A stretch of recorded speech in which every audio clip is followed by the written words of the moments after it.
India நல்லா power பிளேல ஆடிட்டாங்கன்னா India கையில மேட்ச் வந்துடும். அது ஒண்ணுதான். ஏன்னா ஆல்ரெடி 5 T20 ஆடணும். அதுல சூப்பரா ஆடி இருக்கும் நியூசிலாந்தோட. சரி, அதுல இருக்கிறதுல ஒரு 8, 9 பிளேயர் சேம் டீம்ல தான் இருக்காங்க. ஸோ அப்படி பார்க்கும்போது நம்மளால சூப்பரா பண்ண முடியும்.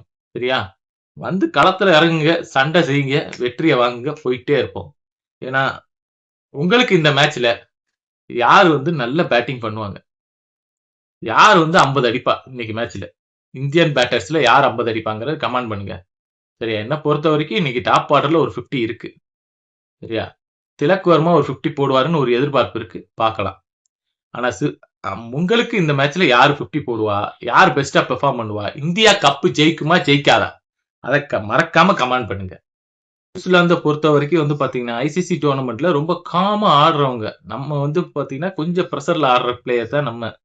ஸோ அதெல்லாம் அதெல்லாம் ஒரி பண்ணாம கொஞ்சம் பக்காவா வரணும். வருண் வந்து இன்னைக்கு மேட்ச்ல நல்லா பிளே பண்ணணும்.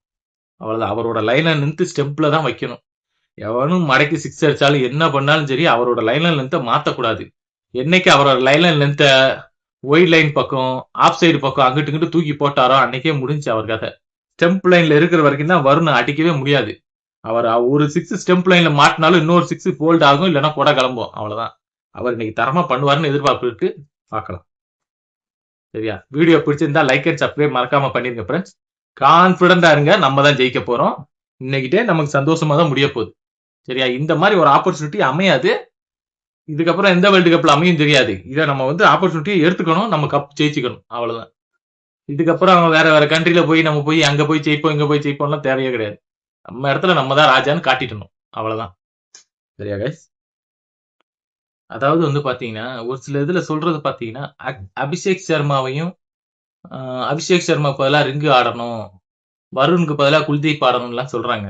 அதாவது நியூசிலாந்து டீம் 11 மாத்திக்கிட்டே தான் இருக்க போறாங்க. இந்தியா ஒன்ஸ் 1 to 11 போயிட்டாங்கன்னா மாத்த மாட்டாங்க. அது வந்து அவங்களோட பழக்கமே அதுதான். நம்மளோட பழக்கம் அதுதான். நான் ஒரு பிளேயர் இத்தனை வருஷமா ரெடி பண்ணி வச்சிருக்கோம். வருண் சக்கரவர்த்தி number 1 T20 bowler, number 1 T20 batsman Abhishek Sharma. இவங்க 2 பேரும் கரண்டா ஃபார்ம்ல இல்லைன்னு எவ்வளவு பேச்சு அடிபடுது பாருங்க. இன்னைக்கு மேட்ச்ல அவங்க பெஸ்ட் பெர்ஃபார்ம் பண்ணி கப் வாங்கி கொடுத்தாங்கனாலே போதும் கைஸ். இன்னைக்கு மேட்ச்ல அபிஷேக் சர்மாவும் சரி வருணும் நல்லா பண்ணுவாங்க. இந்தியா 11 எல்லாம் மாத்த போறது இல்ல, சேம் 11 தான். பார்க்கலாம் மேட்ச். நியூசிலாந்து கிட்ட தான் 11 மாறும். ஆமா, மேட் இவரு இசவுதி உள்ள வராரா இல்ல மெகாங்கி வெளியே போறாரா என்னன்னு தெரியல. பார்ப்போம் 11 என்ன தெரிஞ்சாரு.